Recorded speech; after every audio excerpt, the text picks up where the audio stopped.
Hello, this is Mrs. Ward, and I'm going to go over the 4.8 classwork applications and models using trig functions. So number 1 and number 7 are asking you to solve the right triangle. So I'm going to find all the missing pieces that are not identified. First thing I like to do is label what they give me. So B is 60 degrees and side C is 15. So they give me the hypotenuse and they give me the one angle.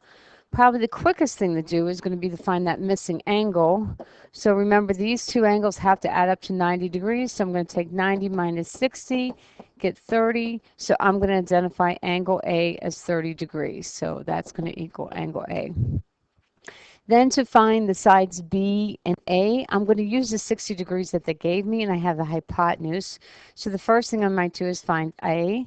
So that's the adjacent. I have the hypotenuse. So I'm going to say the cosine of 60 degrees is equal to the adjacent over the hypotenuse. So I'm going to take 15 times the cosine of 60 degrees, and I'm going to get A. If you remember that the cosine of 60 degrees is 1/2, you can use that fact, or you can put that in the calculator and you're going to get A is equal to 1/2.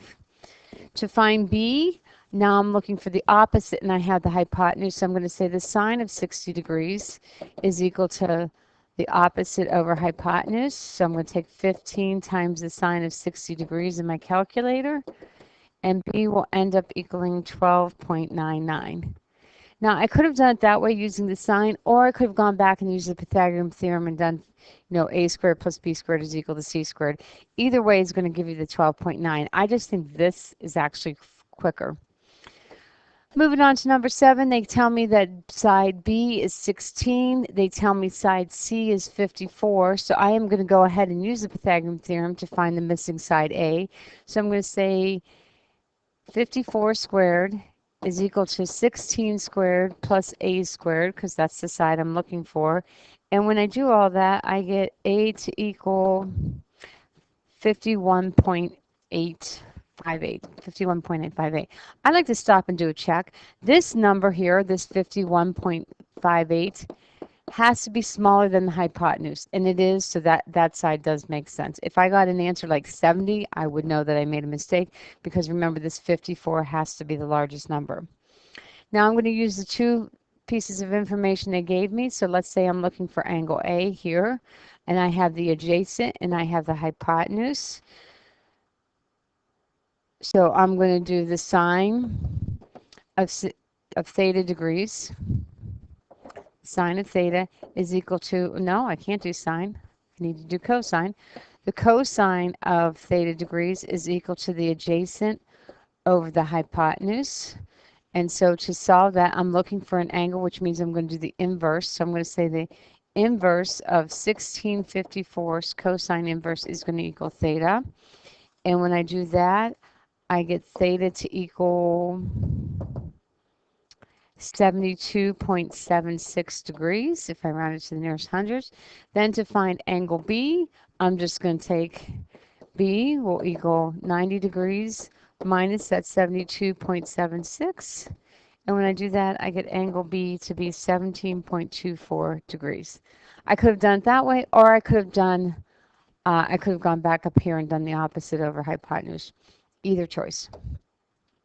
The next one, they say find the length of a shadow L is created by an 850-foot building where the sun is theta above the horizon. So I thought of my building, and I'm only going to draw one side of my building.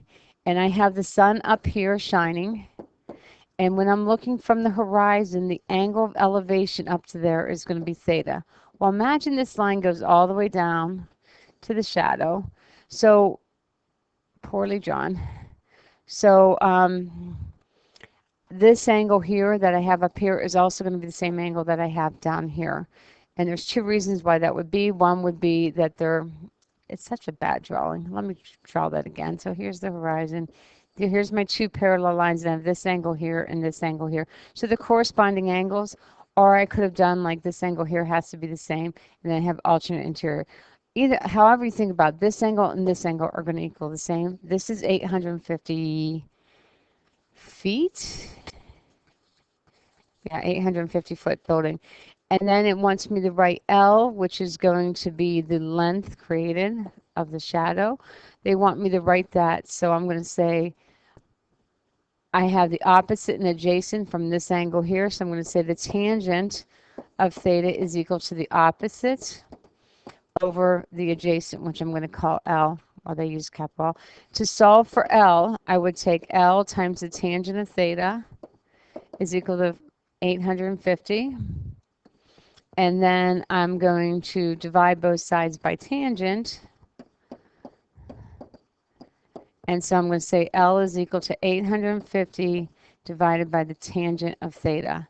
And now they want me to complete the table, so I'm just going to, on my calculator, say L is equal to 850 divided by the tangent of 10 degrees. And when I do that, I get 4,820.59. I'm going to repeat that process, and I'm going to do L is equal to 850 divided by the tangent of 20 degrees. Putting this in my calculator, I get 2,335.35 degrees. No angle symbol. Then I'm going to say L is equal to 850 divided by the tangent of 30 degrees. When I do that, I get 1,472.24. I'm going to continue this process, and when it's 40 degrees, I get 1,012.99, and when it's 50 degrees, I get 713.24. You should realize as the sun comes closer and closer to the top of that building, as the sun comes this way, your shadow is going to keep on getting shorter and shorter and shorter. So that's what's going on there. Number 18, the height of an angle of elevation from the base to the top of a water slide is 13 degrees. So here's my water slide. And here's the rungs as someone's climbing up my water slide. They're telling me that the angle of elevation from the base, so here's the base, to the top is 13 degrees. So this angle here is going to be 13 degrees. The slide extends horizontally. Remember, this is horizontally 58.2 meters.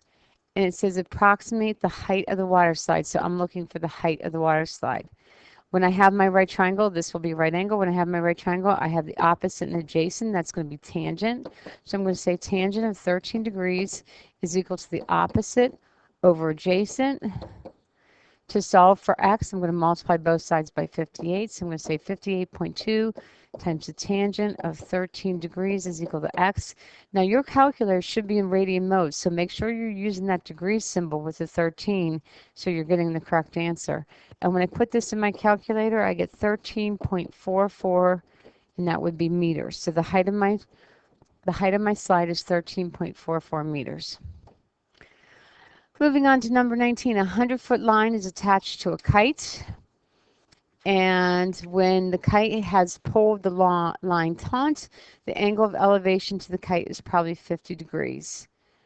Approximate the height of the kite. So here I have my kite, poorly drawn, but there's my kite.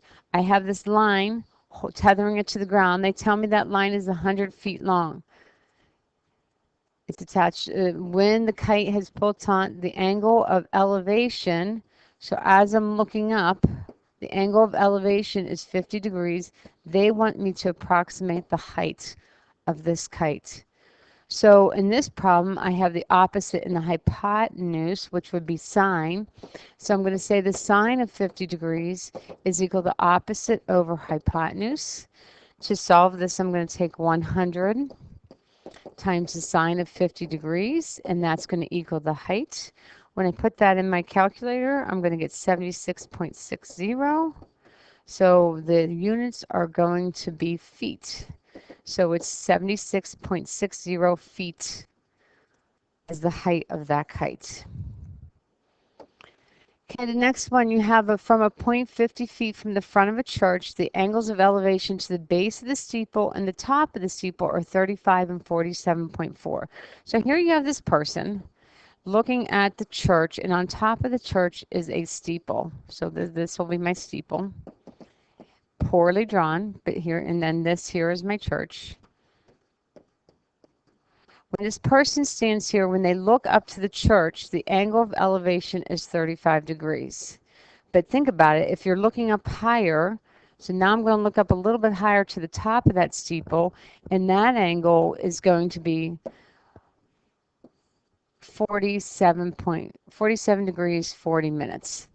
So those are the two angles. So in order to find the height of the steeple, which is going to be here, I'm first going to find the height of the church, which I'm going to call X. Then I'm going to find the height of the church and the steeple, which I'm going to call Y. And then to find this height here, I'm going to subtract the height of the church and the steeple and subtract the height of the church, and that'll give me the height of the steeple. So that's what I'm doing. So they're telling me that this person, I believe, was 50 feet from the base of the church. So I have two triangles going on here. I have the one triangle where I have 50 feet, top of the church, that gives me an angle of 30 degrees. And I'm calling that X. Then I have another triangle, 50 feet, because I haven't moved for closer or further away, but now I'm going all the way to the top of the steeple, and that's 47 degrees, 40 minutes, and I'm calling that Y. So I'm going to have two separate problems here. I have the opposite and adjacent, so I'm going to say tangent. So the tangent of 30 degrees is equal to the opposite over the adjacent. And so to find X, I'm going to take 50 times the tangent of 30 degrees. And when I put that in my calculator, I get X to equal 35.01 feet. Now I'm going to go do the same thing for Y, still the same opposite and adjacent, so it's still going to be tangent. So the tangent of 47 degrees, 40 minutes is equal to the opposite over the adjacent. So I'm going to have 50 times the tangent of 47 degrees, 40 minutes, and I hope you remember how to get to that minute symbol. It's in the same place as the degree, and that's going to equal Y. And when I do that on my calculator, I get 54.89 feet. So to find the height of the steeple,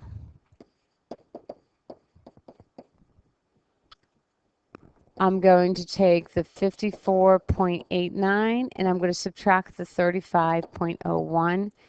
And when I do that, I get 19.87 feet. And the reason why that is I've taken this entire height, which we said was the 54.89, and I've subtracted this height, which was the 35.01, and that gives me what's left, which is this height right there.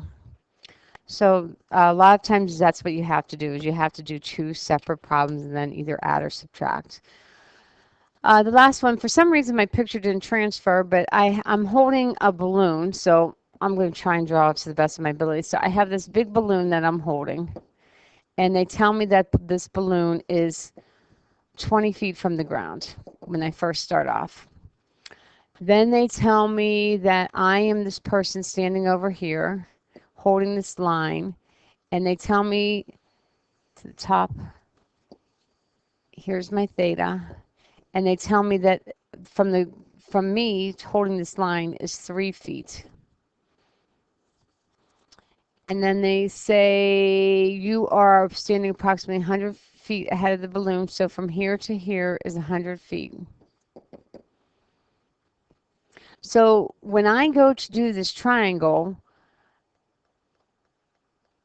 I need to know a few key things. First of all, if he's 20 feet off the ground and this line that I'm drawing to form my triangle is 3 feet off the ground, it should make sense to you that this from here to here is going to be that 20 minus 3, which will give me 17. So that the distance between that line's horizontal and the base of the balloon is 17 feet.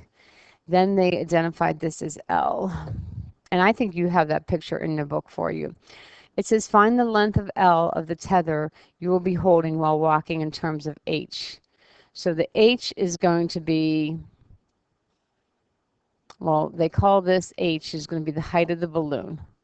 So if I do that, and I'm just going to do a right triangle thing. So what I have right now is I have this angle here. I have 100 feet here. I have L here.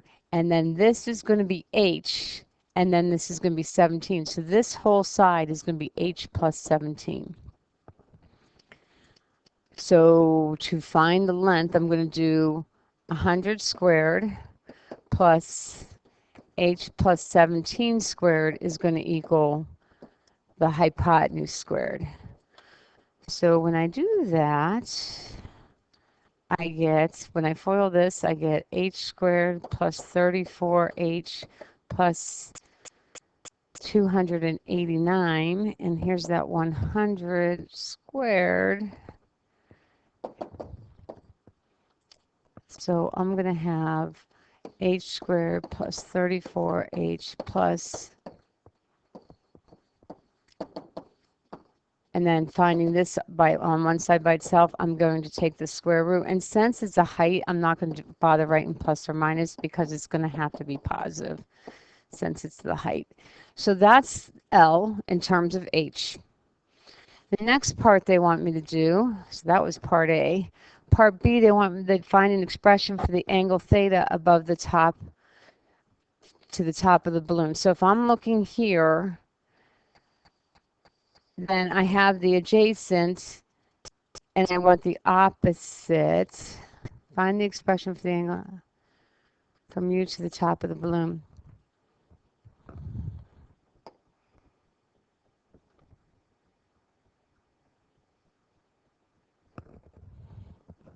I disagree with something I wrote, so give me a second.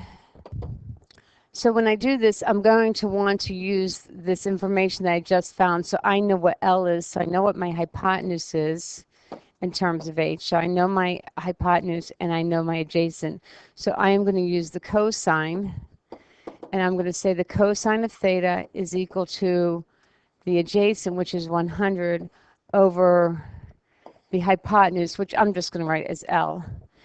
And so then if I want theta on one side by itself, I'm going to do the inverse and say the inverse cosine of 100 over L.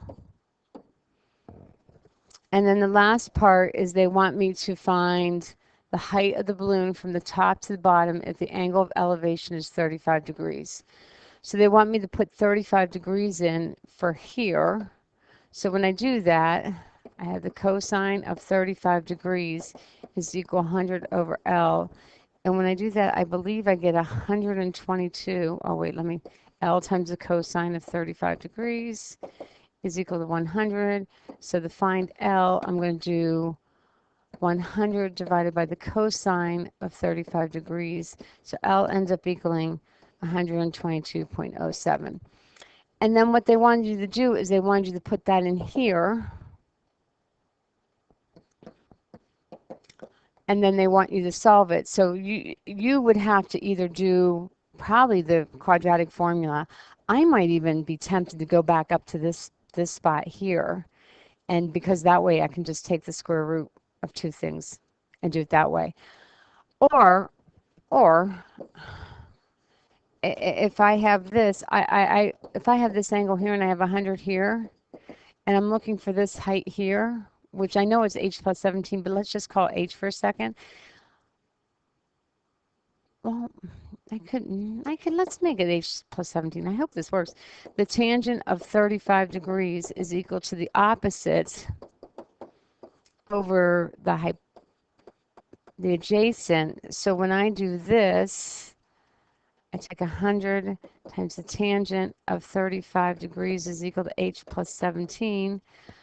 I do that and I get 70.02, I believe, is equal to h plus 17. Subtract 17 from both sides, and I get about 53 feet.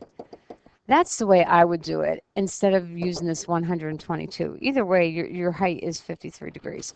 So I hope that helps, and I will see you next time.